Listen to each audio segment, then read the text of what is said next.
Good evening or good morning, wherever you are in the world. I'm Tan Xiao Chin, and I'm moderating the second YouTube session of the seventh fall edition of our Read for Pixels campaign.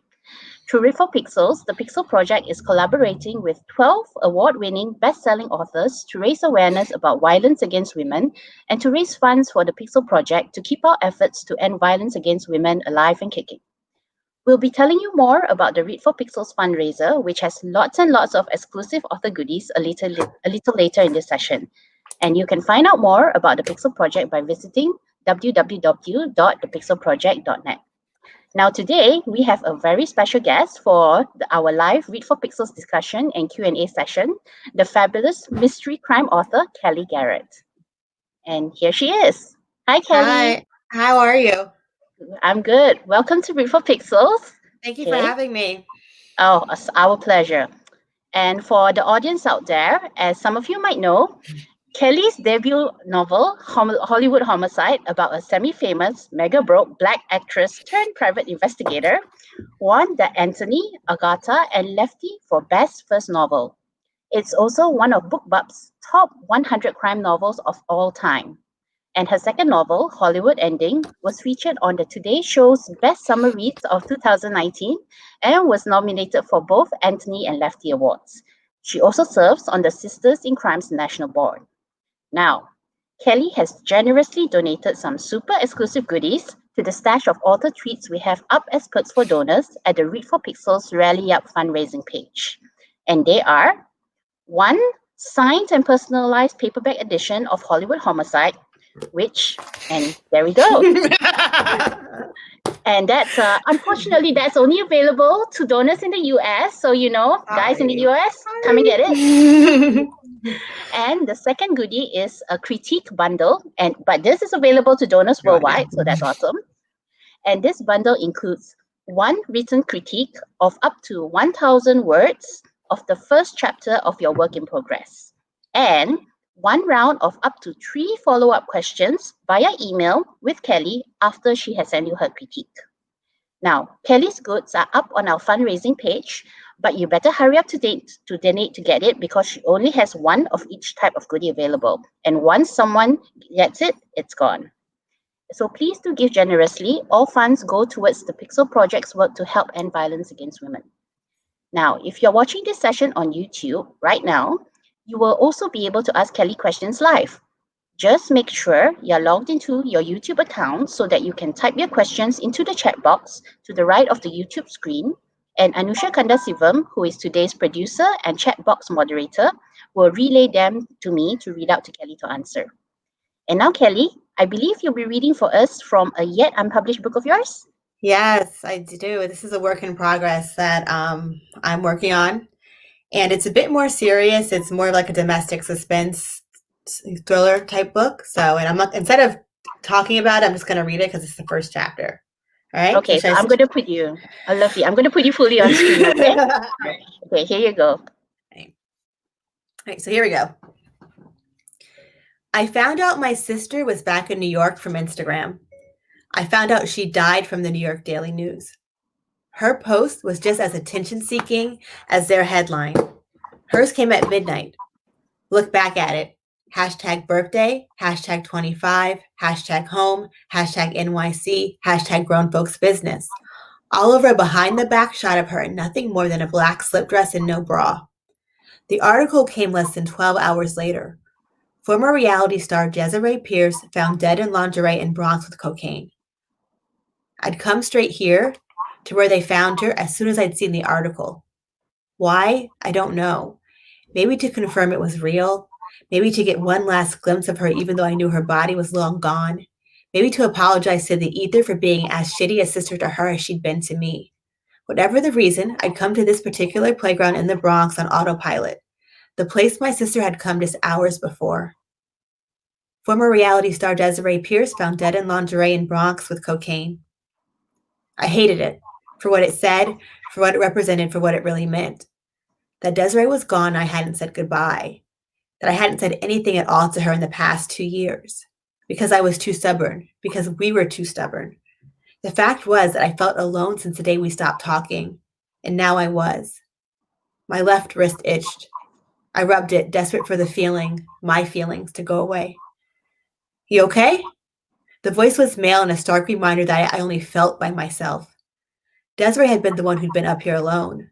I was not, joined by police and gawkers and at least one TV reporter, all standing on opposite sides of crime tape like it was an 8th grade dance. Was I okay? Not in the slightest.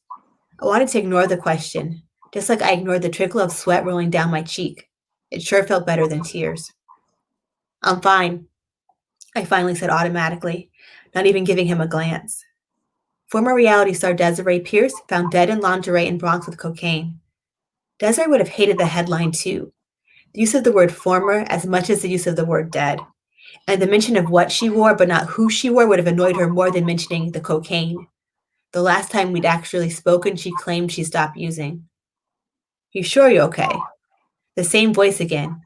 I finally looked up from my phone to see who was talking. He was black, tall, smiling like he knew the effect his face had on women. Not me, at least not today. I nodded. He took it as a sign to continue. You know her? Well enough to have predicted this scenario. Both in nightmares, you're going to overdose one day, and in daydreams, you're going to overdose one day, I'll be there when you wake up to say I told you so. I'd played it out dozens of times in dozens of ways, and yet still I wasn't the least bit prepared. Did I know her? I finally spoke, not as well as I should have. She was famous, he said. Well, kinda. Mel Pierce's prized daughter. You know him, right? Big-time music exec? I nodded again but didn't say anything, hoping he'd get the hint and finally leave. He looked just as out of place in this neighborhood as Desiree must have been, wearing a black-on-black suit in 90-degree weather while standing next to a red and green jungle gym. They found her about 4 a.m., he said. Cops think it's an overdose. I know. I cut him off, not wanting to hear this stranger recite the details of my sister's inevitable death. I gestured to my phone. I read the daily news. 5 times, in fact. Once at the bodega. I stopped by on my way to class for a Snapple and instead got a Google alert. 3 more times on the trip over. Twice on the one, and once more after my bike and I transferred to the bus. The final time right before he interrupted me. He stared at me as a woman pushed past us, anxious to gawk and report back to her friends like she was an NBC4 reporter. The crowd was surprising. A dead black woman wasn't normally anything to crow about. Not here, not anywhere really. Except Desiree Pierce wasn't just any black woman. She was Mel Pierce's prized daughter, just like the man said. The man who now stuck out his hand. Stuart Jones. I'm the crime reporter for the Daily News. He gestured to my phone, still showing his handiwork. And just like that, I wanted to talk to him. You write headlines as well as articles, I said. His hazel eyes widened. No, that one was a bit much. Yeah, just a bit. I gave him a tight smile. I wonder if they would have went the bit much route if it was a Kardashian or any white girl, really. I doubt it, he said. Can I quote you for that? Quote you on that for an article, Miss... I shook my head again, which caused him to smile again. He tried to step closer, but my Schwinn blocked his path. Don't tell me you're a Mrs. I was not, but still. I didn't answer the question, just instead opting for Lena Scott. I paused to see if he recognized the name. He didn't, thank God. I smiled, more in relief, but he didn't know that. He assumed it was directed at him. Miss Scott? Another one of those smiles. Wondering if you can help me out. It's for a follow-up to my story. I'm interested in what the natives have to say. I'm not native, I said. I'd grown up in Jersey. A woman practically pushed me out the way. You can talk to me, cutie. I'm Tony White, that's with an I. I'd love to, Miss White. He didn't seem as concerned about her marital status as he'd been about mine. Did you know Desiree Pierce? Of course, I loved her. I watched her every week when she was on that girl's show, Tony said. NYZ? She didn't have any goddamn sense. Editing. It was called editing, Tony with an I. But I swallowed my flip retort. Tony continued, but I loved that about her. I'd loved other things. Her humor, her ability to talk to anyone, her glass half full attitude.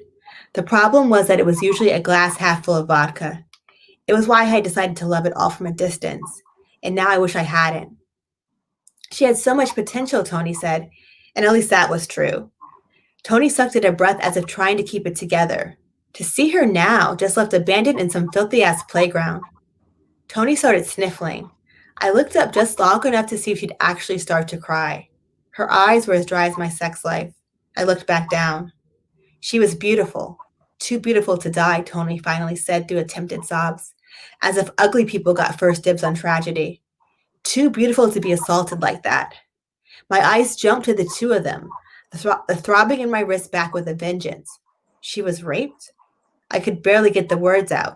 Stuart shook his head and the throbbing stopped. No signs of sexual trauma. No rape? Tony sounded disappointed, but I heard she had on no panties. She didn't, Stuart said. My source at the station is saying there was bruising on her legs.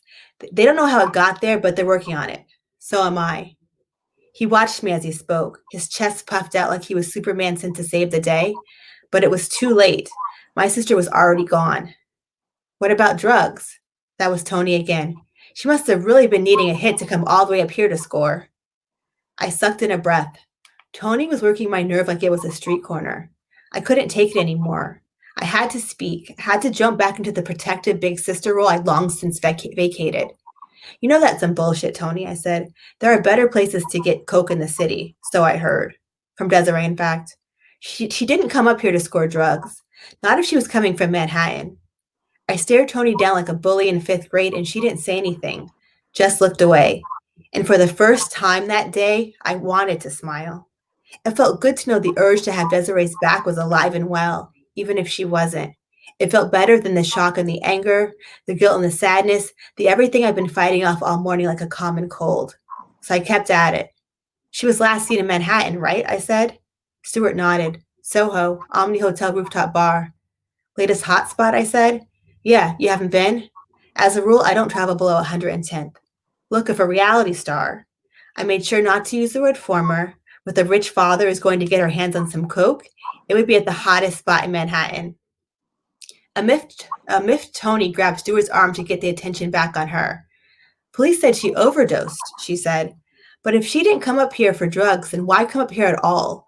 A girl like that don't belong up here. That's what I'm trying to figure out, said Stuart, the Star reporter. How did a woman like Desiree Pierce end up dead in a park above the Major Deacon Expressway? I could have told them both. I knew from the moment I'd heard the news. She was coming to see me. That's it. Wow. I can't wait for that to come out. I still have to finish it, so it's gonna be a while. Oh, okay. But you do know who's the the villain? Yes, I have it all figured out. Great. Okay, so we'll start with the questions now. Okay, so your Detective by Day series, which is different from what you just read, right. is set in Los Angeles. Yeah, lovely. So this series of this Detective by Day series is set in Los Angeles and fittingly follows the adventures of retired actress Dana Anderson, who accidentally becomes a private investigator. Yes. Now, Dana, she's not only a great protagonist in her own right, but she's also a Black woman in a genre where there still aren't many Black female protagonists. Yeah. And she's aided in her investigations by her two best friends, Sienna Hayes and Amy Abrams, who are also distinct characters in their own right. So, who are your inspirations for your female characters? I think, like you said, there aren't a lot of Black women in mysteries, unfortunately, at least not who aren't just like the sassy best friend. And so my inspiration were just the women I love, it was my mom and it was my best friend and it was my cousin, it was my aunt, it was my sisters, the Black women that I see every day who are so amazing, who I don't see on the page. So those are my inspirations. Yeah. Okay. Well, as I'm sure you're familiar, the mystery crime genre has its share of female stereotypes and tropes. And as mentioned earlier, the genre also does not have many Black female detectives, private investigators, or amateur sleuths. So with Black female protagonists such as Dana, it's not a stretch to deduce that the risk of stereotyping is doubled when gender and race intersect. So how do you challenge stereotypes to create Black female characters with agency when dealing with the world around them, including situations that involve sexism, misogyny, and violence against women and girls? I think for me, it's a little different because I am a Black woman. So I know I'm not a stereotype. Mm. And so it's natural for me to create a fully realized woman of color because I am a fully realized woman of color, and I think other people have issues because they don't necessarily know enough people of color sometimes, or they're Right. they're doing it for reasons of like, oh, I have to show some diversity, but then they don't really put a lot of effort into trying to make the character, like you said, fully realized versus just like, oh, I need to have a Black person, check. I need to have a cop, check. It's just like a checkbox for them. So Yeah. yeah. Okay. And your characters are they're like women with agency and a sense of humor. However, in the case of Black and also other non-white female characters, readers may perceive them as unlikable or trying too hard instead of lauding them as likable and hilarious characters as they would do if they were male and white instead. So when you write your books, do you ever feel pressured by gender and cultural expectations to make your female characters' independence and style of humor relatable and likable, particularly with negative stereotypes about assertive Black women still unfortunately very much alive? Actually, it's interesting. So when we were trying to sell Hollywood Homicide, which is the first book in the series, I did get that note that Dana was a little bit too mean. And so what I did is I went back and actually I took all the more like blunt, funny things that they thought were mean. I actually gave them to Sienna. So that's why Sienna's always like one. I was like, they're really funny. So I kept them in there. I just gave them to a different character.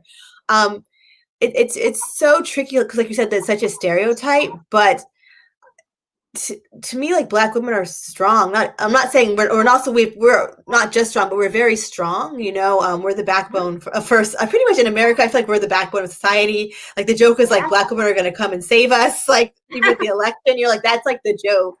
And so I don't want to do a disservice. I want to create a character who, to me, like I said, is like the woman I know.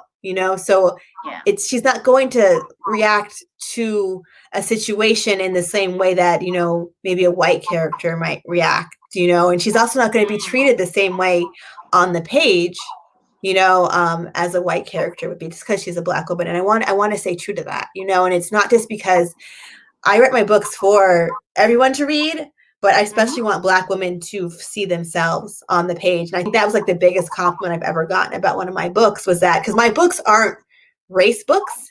They're beach reads, but they're beach reads about a Black woman, and so there's certain just little small cultural things I want to put in there because that's just my Black culture. And someone said that they were reading it and she's like, just the tone of it, the things she said, it just felt so real to me as a Black woman. And that was like probably the best compliment I've ever gotten about one of my books. So. Yeah, love that. Yeah. Okay, let's go into women. Now, your books definitely passed the Bechdel test with your depiction of complex and interesting relationships between women, including female friendships with camaraderie and complexity that feel very real to many female readers, as you were saying just now. And, I totally loved the trio. So why do you think many authors, including mystery and crime authors, still have trouble writing stories that pass the Bechdel test, despite the fact that there are so many more things that women talk about other than men? I was thinking about this question because you did send it to me earlier. And I think I can talk about, with mysteries, I think the backbone of mysteries is that noir genre.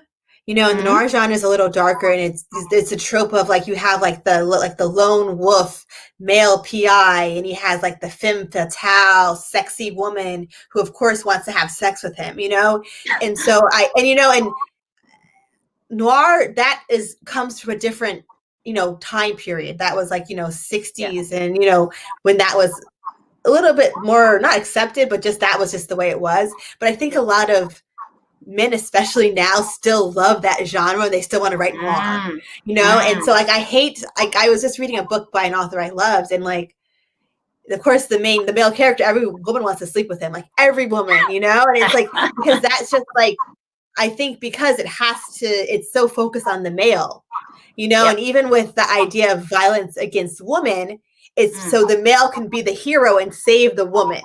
So I think that's the problem, is that it's always just so based on the male character and showing that he's tough and he's tough and he's wanting, he's like this kind of almost, it's a stereotype in a way too, like that's a stereotype of this sexy lone wolf guy who drinks too much and he has sex with everyone, like it's just and I think that's what it is that just mystery to me is that basis is noir. And of course, luckily we've expanded beyond that, but that's still kind of like the pinnacle of what a lot of people want to write, is just a great noir. So.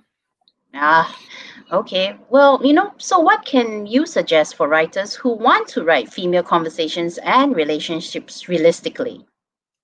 I think it's such a hard question, because it's so organic to me, because I'm a woman and that's what I'm writing. So it's kind of hard to be like, I'm like, just write it. Like, that's like my, just write it. But I understand that not everyone can do that. I think to think about it as not just a character, but think about it as like your mother or your wife or your best friend or your sister, like kind of, that's like, your mom doesn't just talk about your dad all the time. Like, your wife doesn't just talk about you all the time. Your sister doesn't just talk about her man or her woman, like they talk about other things. So kind of, instead of viewing it as a character, view it as a person,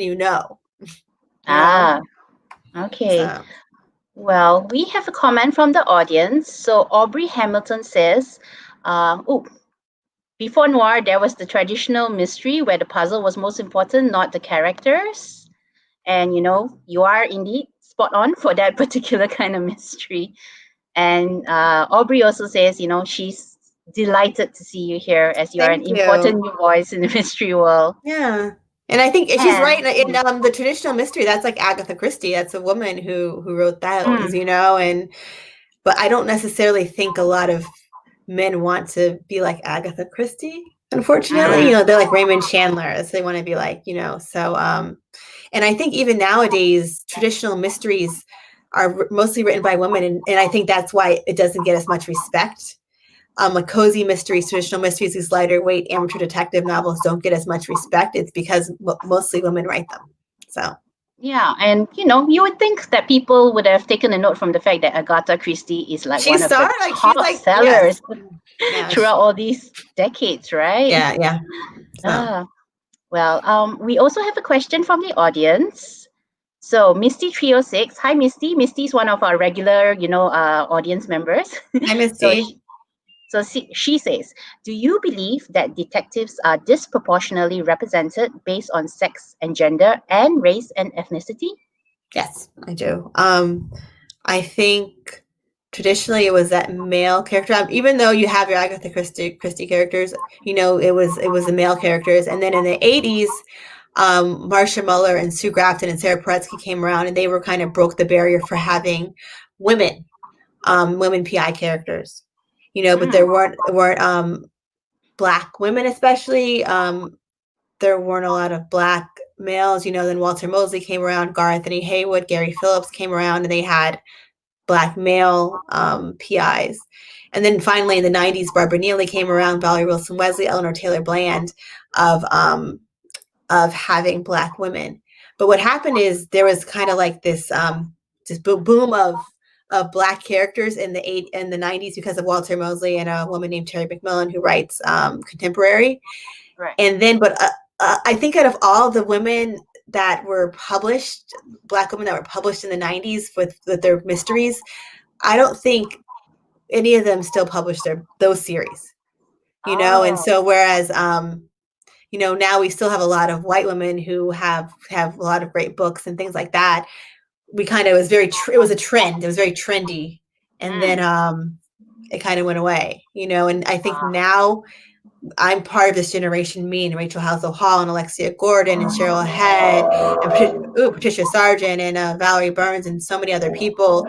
We're kind of coming now, like we're like the second wave, but I think all of our fear, especially my fear, is that we're going to be considered a trend again. My thing is I'm not a trend. I'm always going to write Black women, like, trendy, or like I was writing it before we were trendy. I'm going to write it after, so I think that's my thing. Is like, if it's just a trend, like, what does that mean for us? This is who we write about, because it's who we know. So, yeah. Okay. In my head, I was so going, you go, sister. Okay. Well, let's move on to violence. Okay. So, books and stories in the mystery crime genre usually involve some kind of violence, including violence against women. Yeah. And even in Hollywood Homicide, which, as you said, is a cozy mystery that is on the lighter side, the story still revolves around the murder of a girl named Haley Joseph, who was intentionally run down by a car. So, how do you find a balance between showing violence as an integral part of the story and not showing violence gratuitously? So for me, because I write cozies, the violence is actually off the page. Mm-hmm. Like you don't ever. I think sometimes you might find the body, but it's not where it's like, it's not like a James Patterson book where you're like literally seeing the person being tortured. It happy you might hear about it, but you don't see it on the page, and so that way you can focus on who that person was, because in cozies is you're always finding out like who this person is and why would someone want to kill them, and trying to solve that. So I think in a way that's how I deal with it, was just that my genre. And also, like, as you can tell from the book that I just wrote, my work in progress, again, she's passed away before the book starts. And so I just tend to write books where the person has passed away before the book starts. That's how I deal with it. I think it's just tricky when you want to have a shock factor, but you don't want to be vulgar about it. So mainly off screen, and then Yeah. on screen, it's more defining. Yeah. Okay. So, in your opinion, can mystery and crime stories be used to address the issue of sexism, misogyny, and violence against women? And if so, how? I mean, I think with us, we're known for having plot twists and red herrings and reasons why people did something, So I think that can totally be part of it. It's part of the investigation. You find out that there's some misogyny or some sexism or some racism or something like that, and that's a reason why the person might have died. So I think it can definitely be addressed. I think it should be addressed. I was listening, like there was a conversation in one of a Facebook group called Save Our Cozies, like talking about like, oh, we don't want to have politics or an agenda in the books, but I think you can have it, and I think it's not really fair to the world to pretend like those things don't exist. So Yeah, I mean, it is part of life, right? yeah, And it is. books and stories should reflect our life. Yeah. So, how do you think mystery crime authors can tackle the issue of violence against women without falling back on harmful stereotypes and tropes? I think I would love to get away from the femme fatale, or to at least make a twist on it, instead of, I think, did you ever watch like Buffy the Vampire Slayer? Oh, yeah, yeah. And I think that was the thing about Buffy the Vampire Slayer, is that stereotypically she is the damsel in distress who's supposed to be saved.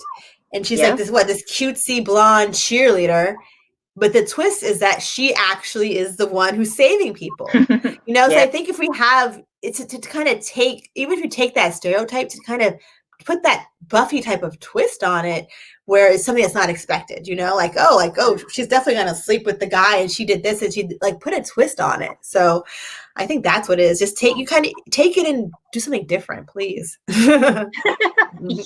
Yeah, we can kick ass too. Yeah, of course. We do kick ass. Okay, so so based on, related to what I was saying earlier, so in 2018, the Staunch Prize, which is an award set up to recognize crime and thriller novels without violence against women, was launched and faced criticism from major crime novelists like Val McDermid, who believe that as long as there's violence against women in the world, it should be reflected in fiction. So, what is your take on the idea that crime, mystery, thrillers, books can work without some form of violence against women? Do you think it's feasible given some of the long-standing genre conventions and tropes? I think you can have it off page, kind of like how cozies and traditional mysteries do it. I think though it's erasure, and I think it's similar to racism, where people don't want to address race, and you do that, then you're erasing a person, and like for me, like people like, oh, I don't see color, but guess what? Like I'm black. I'm proud to be black. I want you to see a black woman when you see me, but I don't want you to stereotype me because I'm a black and I'm a woman. So I think the idea of not having violence against women, you risk erasing women from the story, or letting them have a chance to be fully realized characters who, because like you said, violence against women happens in real life. And so not to have that reflected in the books, It's so easy to act like it doesn't exist. We have to like remind people this exists. It's a serious topic. We have to take care of it. So I definitely agree with Val, where it's like you don't want to erase the topic and act like it doesn't exist when it does. Yeah, so we got to reflect what's going on in the real world, right? Yeah. Otherwise, it's just like it's not like all lollipops and skipping down the street. Indeed. Well, speaking of that, stories can be one of the most powerful ways of bringing about social change because they can help change cultural narratives and perspective about social issues and traditions. So, in your opinion, how can authors strike a balance in their storytelling between raising awareness about human rights issues, such as violence against women, while telling an engaging story without being pedantic or preachy? I think it's just more subtle, like, so for me, I might have a character stopped by a cop, and like I do in my book, the work in progress, she gets stopped by a cop, and she's black. She's a black woman, and so Yep. her reaction to it is going to be different than if a white male gets stopped by a cop. Yeah. And I address that too. And in the book I say, and this is true because my mother told me this, and my brother too. Like black parents, when your kids are teenagers, they tell them how to react when you get stopped by a cop. Yep. And I bet you 99% of ask your black friends, I bet you 99% of them will tell you, like, yes, we've had that conversation of what to do when you get stopped by a cop. And so that needs to be addressed in the book. As a woman, if I'm walking down the street by myself at night, I'm always looking around like, okay, who's there? I'm aware of whoever's around me. If it's one person, I'm actually more scared if it's one person. If there's two people on the street, because I'm like one person, I'm like, oh crap, it's just me and him. If he does something to me, I'm in trouble. Two people, one person might help me. So me walking down the street as a woman is going to be portrayed differently than a man walking down the street by himself at nighttime. So I think it's kind of addressing that emotion of how you're feeling when that thing is going on, and it's not even, it's not just like, I'm a woman, I'm scared to walk down the street. It's like me walking down the street and being like, oh crap, there's a person, like, where's my pepper spray? Make sure I have my pepper spray in my hand at all times. Because I keep my pepper spray in my hand like when I'm walking all the time, so I think you address it in their reactions and their actions as well, without straight up saying like, I'm doing this because I'm a woman, or I'm doing this because I'm black, or I'm doing this because of XYZ. So that's how I try to address it, at least. So basically, like telling it like how it really is, like how we are all really experiencing things like that. Yeah, like I said, when I walk down the street, this is literally how I look around. I'm very observant of what's going on. And I feel like I have to be as a woman. So yeah. And I think it's I mean, like in our times, like the past few years, I think has really allowed us to, like, people are realizing more and more, like, this kind of things happen, even though for us for women it might be unconscious, or for people of color it might be an unconscious reaction, but this is the reality, and now more people are getting to know that this is how things really are, right? Yeah, they are, but like, so we've known it forever. It's just all of a sudden now, I guess, like men know it, or white people, like, like that's like the same thing with like, the police violence against black people. Yeah. Whenever you talk to a white person, they're like, oh, we've never heard about this. And I'm like, I've known about this my whole life. You just weren't paying attention. So that's the thing. It's like, you're just not paying attention to it. So. Yeah. Okay. So do you think that stories which explore the theme that women can be empowered persons in their own right, and where men respect women, can help to stop violence against women? I think so. I think entertainment is very powerful, because especially when you don't know a certain type of person or a type of thing, like you kind of learn about a different culture or a different, race, sex, whatever, from watching television, and so I think it does help people who are kind of stuck in their own little bubble of whatever they are, kind of learn about other cultures, which is why it isn't so important to portray people not as stereotypes. So I do think that is true. So Yeah. And we do have a comment from Aubrey, which says that, women in general are taught to avoid dangerous situations. Yeah. True. Yeah. Yeah. Oh, And Alex Segura, who coincidentally I'll be interviewing too, is here and says Kellye is the best. Hi, Alex. I can't wait for your interview. Yes, I noticed that Dana made a cameo appearance in one of his books too. Yes, yeah. He told me, he's like, I'm going to put Dana in my book. I'm like, yay, thank you. Awesome. Okay. All right. So, do you think that it's important for influential authors such as yourself, who are read all over the world, to make a conscious effort to include characters? Oh, don't laugh. You know it's true. Your ebooks reach everywhere. Sorry. It's gotten to us in Asia. Okay. So, okay. Important to make a conscious effort to include characters in your stories that show readers the importance of respecting women as equals and as human beings? I mean, I think in terms of, you want to have a wide variety of characters, and especially when it's a non-cis straight white male, if you have just one woman in your book and she's like, a stereotype, then that's not, like, we can't have that. Or same thing like a person of color or a queer person who's just so stereotypical, and I think with white men, especially because there's always more than one of them in a book or in a TV show or in a movie, like they get to have a wide variety of things, and I think, like, for me, like you said, that stereotype of an angry Black woman, to me, is more of a woman who's just really strong and is not afraid to speak up for herself and defend herself and other people, and I think I want to have that. Should every Black woman character be that? No, you can have a character who is still more meek and quiet, who's a Black woman, because that's Black women like that too, So I think you need to have a wide variety, and I think the struggle happens when you only have one woman in your book, or one person of color in your book, or one gay person in your book. That's where the problems happen. But if you have a more wide variety of people that aren't just straight white cis men, I think it'll help. So Okay. Do you think that there's a way of writing about it that can help readers to interpret them not as stereotypes, but as like what you say, people of real life experience, and like, this is what's really happening? Do you think, basically writing style, do you feel that there's a certain way of writing it? I mean, I would suggest, like I said, it's hard for me because I just am, as a Black woman, I'm coming from it differently, I think, than a person who would not be Black.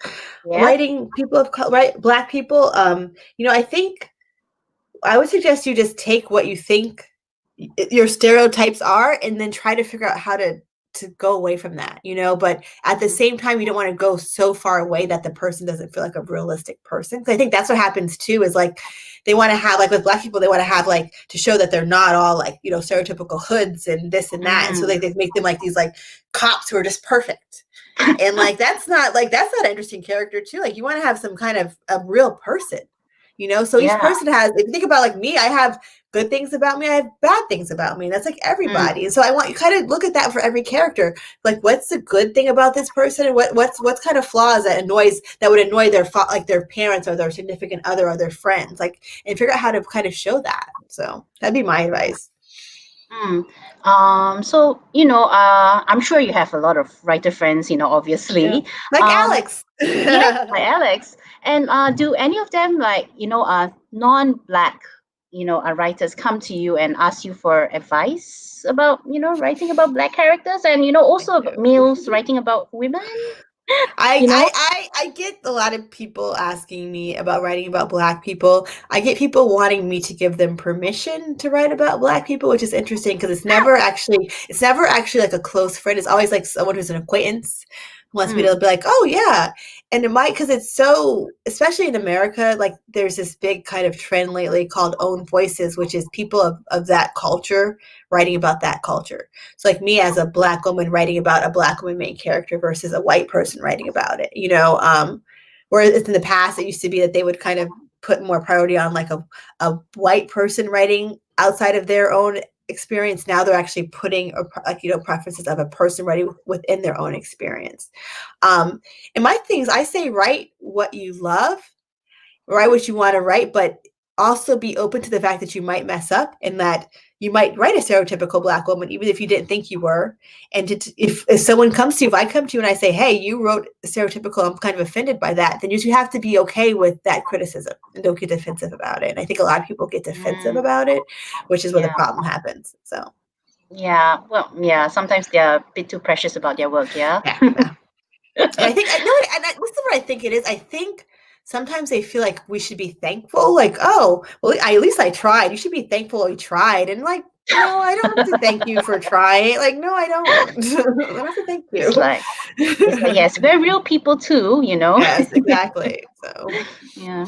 Well, okay. Another comment from Aubrey Hamilton. So she says, so good to see you. All the mystery cons are canceled this year. All of them are. You know, we have to get our mystery fixed in another way. So, thanks, Aubrey, for tuning in. I'm actually the Toastmaster of one of the big conferences called Left Coast Crime. And I was supposed to be Toastmaster in 2021, but they actually pushed it back to 2022. So hopefully it won't be like 2 years before we see each other. Hopefully. But you will still take part in 2022? Yes, I will be the Toastmaster. So that should be fun. And scary, but fun. Face your fears. I know, right? I am like this. I'm afraid to do this, but here I am. Oh, no, you are awesome. Your answers are so great. Okay, and we do have a question from Misty.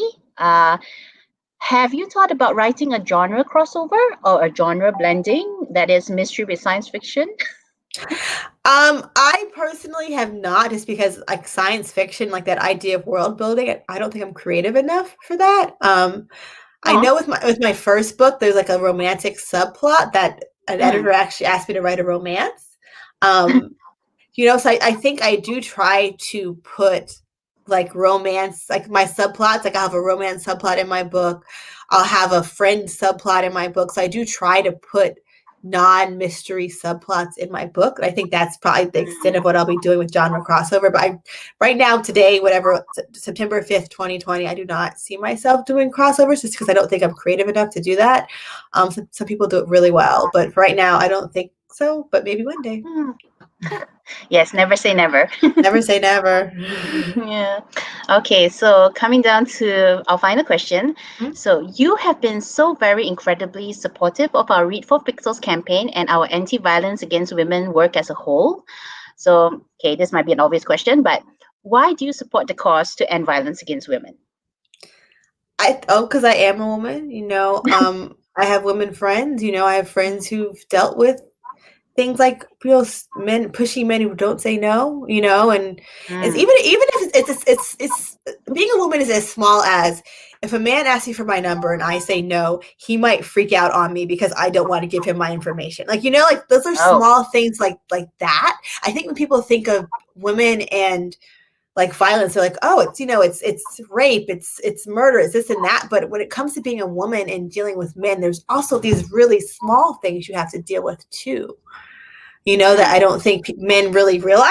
Like, I don't think men realize that. Right. Like just because you honk at me on the street doesn't mean I have to say something to you, So like that. Yes. So thinking of the song Scrubs. Exactly. Yeah. Okay. Well, one final comment from Anusha, who says, talking about self-congratulating for writing minority characters, so many people write male characters self-congratulating for not being violent or asking for consent. It's so annoying.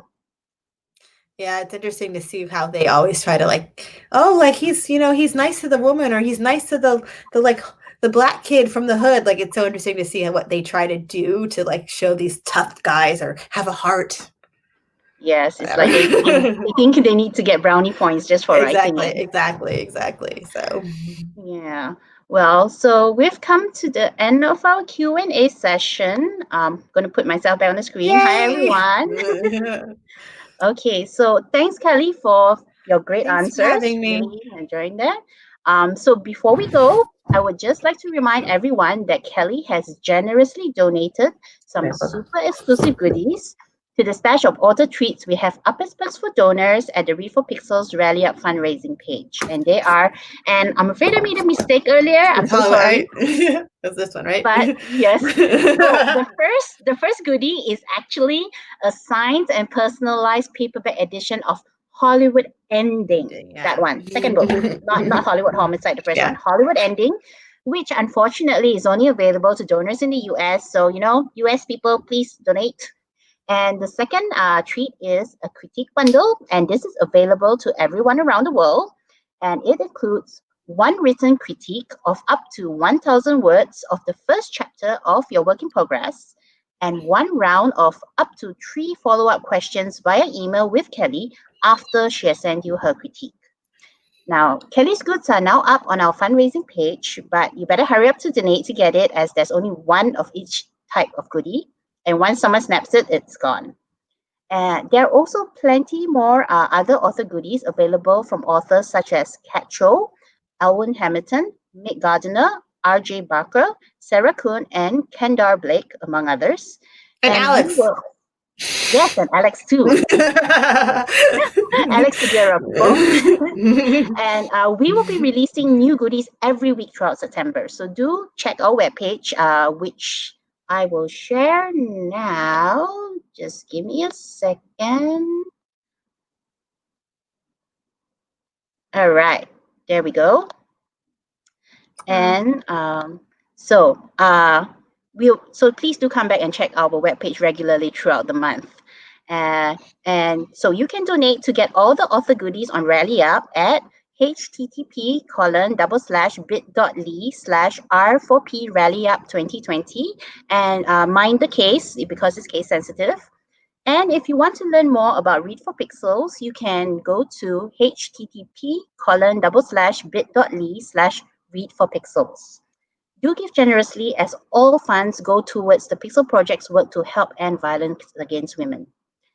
And to find out more about our work on violence against women and what you can do about it, please visit the Pixel Project's website at www.thepixelproject.net. So thank you so much, Kellye, for joining us. Thank you for the great questions. Thank you for the great conversation. Yeah, I really enjoyed it. And thank you to our audience for tuning in, and have a good day or good night wherever you are in the world. And we'll be signing off now. Thank you. Bye. Bye.